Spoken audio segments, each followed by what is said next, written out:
네, 여러분 마지막 네 번째 시간입니다. 이번 시간에는 세 번째 시간에 이어 시정 질문의 작성법에 대해서 계속해서 설명을 드리겠습니다.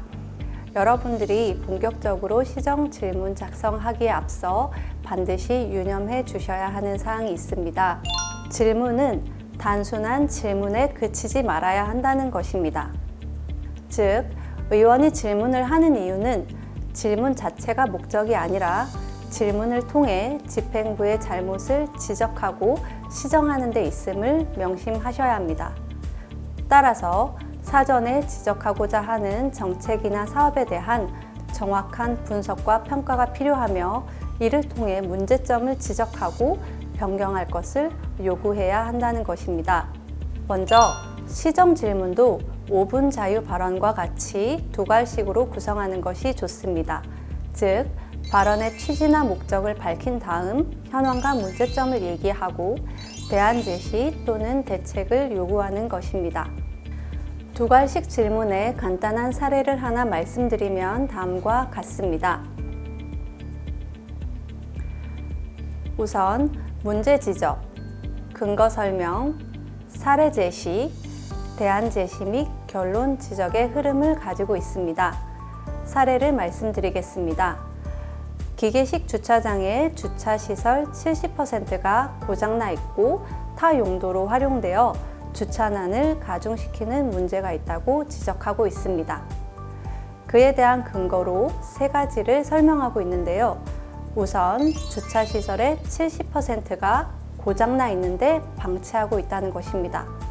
둘째, 정기 점검이 형식적으로 이루어지고 사후 관리가 제대로 되지 않는다는 점입니다. 세 번째, 지도 감독이 필요한데 이를 전담하는 인력이 없다는 점입니다. 그에 대한 구체적인 사례로 무슨 동, 무슨 빌딩의 경우 사용하지 않고 상품 창고 등으로 활용되고 있다는 점을 사례로 들고 있습니다.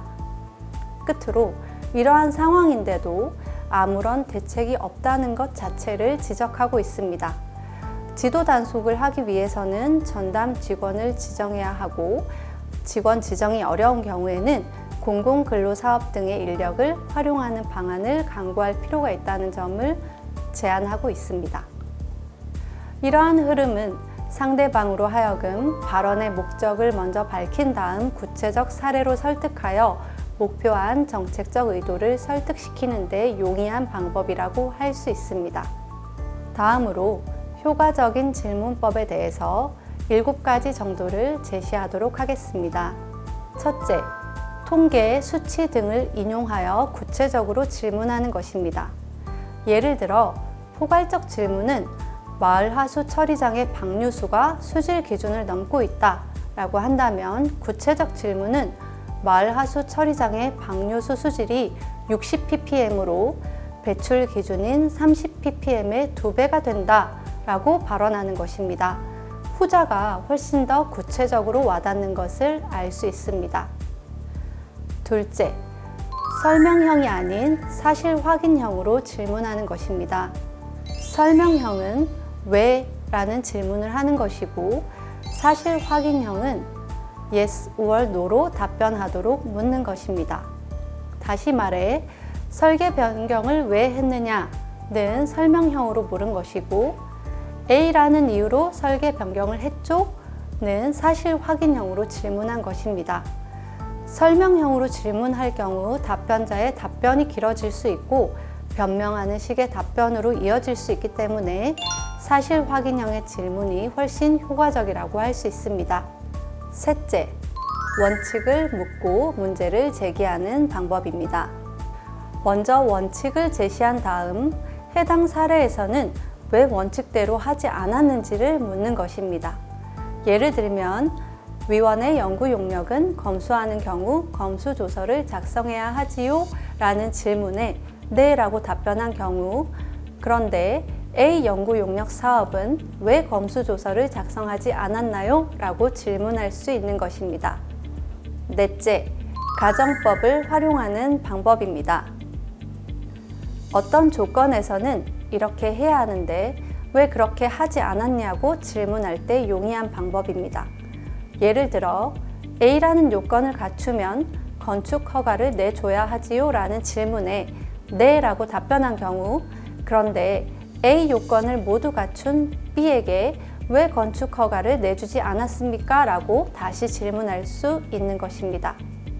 다섯째, 시정 조치 완료 시점을 묻는 것입니다. 준비한 질문을 잘 하고 단체장도 정책에 반영하겠다고 하였으나 언제까지 하겠다는 답변을 듣지 못한 경우 신속히 정책에 반영되지 않거나 다른 정책의 우선순위에 밀릴 수도 있습니다. 해서 의원이 생각하는 적정한 시점까지 정책에 반영될 수 있도록 완료 시점을 묻는 것은 매우 중요합니다. 여섯째, 도표, 영상, 사진, 실물 등 적절한 시청각 자료를 활용하는 것입니다. 시정 질문 시간은 질문 답변 포함 40분까지 할 수 있으며 이 시간은 결코 짧지 않습니다.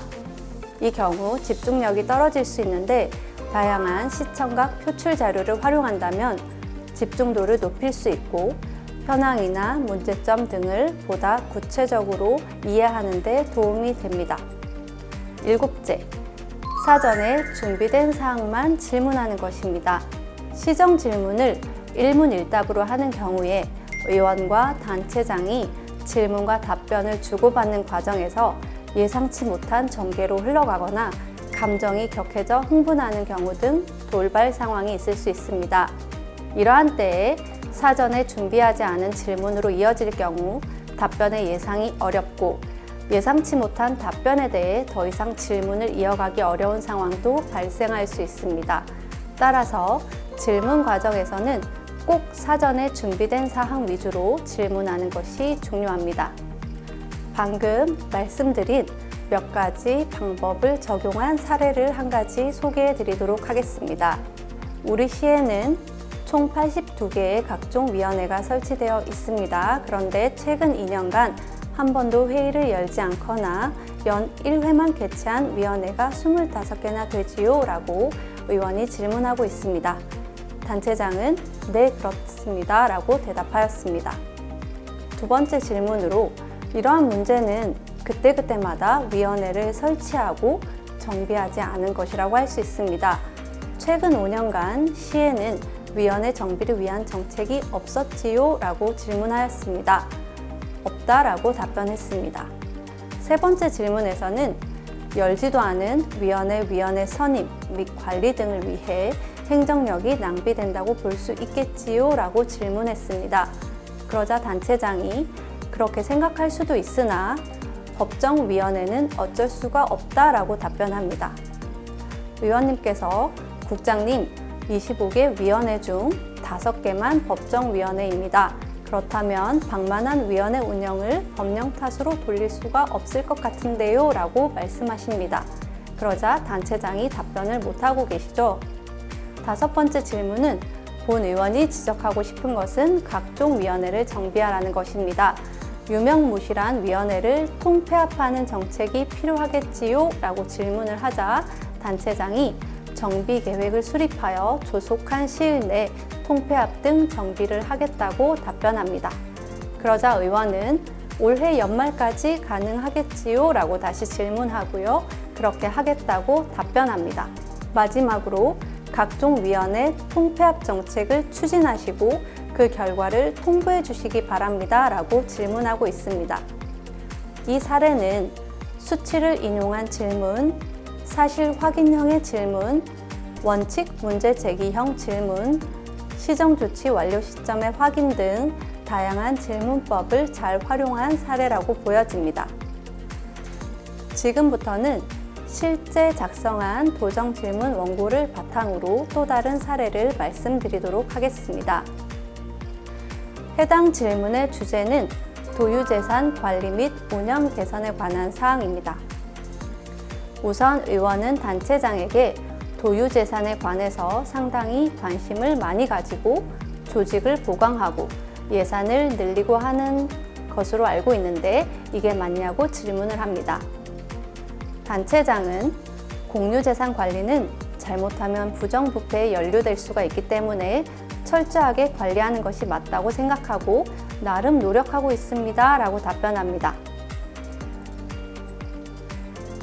다시 의원은 안전행정위원회에 5년 있으면서 공유재산을 심의하고 매각하는 과정을 잘 알고 있고 경기도의 공유재산이 약 27조 원 정도 된다고 말합니다.